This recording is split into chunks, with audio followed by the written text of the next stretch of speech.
لیکن اس کی ایک انٹرسٹنگ چیز اور بھی سامنے آئی. یہ جو جہاز ہے اس کے اوپر گلف اسٹریم جو سیریز تھی یہ شروع کہاں سے ہوئی؟ یہ 70s میں اسرائیلی کمپنی ہے اسرائیل ایروسپیس انڈسٹریز، وہ آج بھی ہے. انہوں نے دو جہاز اپنے ان کے تھے، ویسٹ ونڈ اور ایسٹرا. ویسٹ ونڈ اور ایسٹرا لگژری جیٹس تھے 1970s کے. یہ انہوں نے بنائے، پوری دنیا میں بہت پاپولر ہوئے. پھر جو پیسہ تھا وہ عربی شیخوں کے پاس تھا مڈل ایسٹ میں، وہ اسرائیلی جہاز لے نہیں سکتے تھے.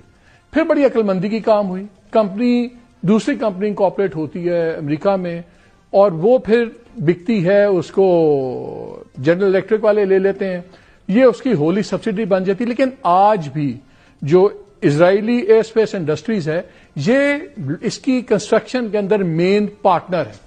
تو یہ جو ہم نے 10-11 ارب کا جہاز لیا ہے اس میں سے بہت سا پیسہ ہم نے بیسکلی اسرائیل ایروسپیس انڈسٹریز کو ایسے انڈائریکٹ بھیجا ہے بیکاز وہ اس پروجیکٹ کو کر رہے ہیں.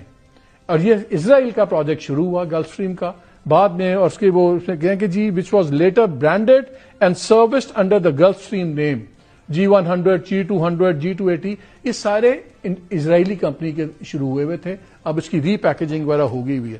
یہ ہیں ساری چیزیں جو ہو رہی ہیں، لیکن ہمیں کیا پرواہ ہے؟ 12 لاکھ کروڑ لوگوں کو نہیں پتا اگلا کھانا ملے گا کہاں سے، ہمیں کیا پر ہے؟ 40% بچے اسٹنٹڈ ہیں، ہمیں کیا پرواہ ہے؟ 2.5 کروڑ بچہ اسکولوں سے باہر ہے، کیا ہے؟ لیکن پلین تو اچھا ہونا چاہیے نا ٹریول کرنے کے لیے. وہ آ گیا ہے، اور آیا کس لیے؟ پنجاب ایئر کے لیے. اور ایک اور چیز میں آپ کو بتا دوں، یہ جہاز اس تک یوز ہو رہا ہے، اس کا کال سائن ابھی بھی امریکن ہے کیونکہ امریکن رجسٹرڈ تھا.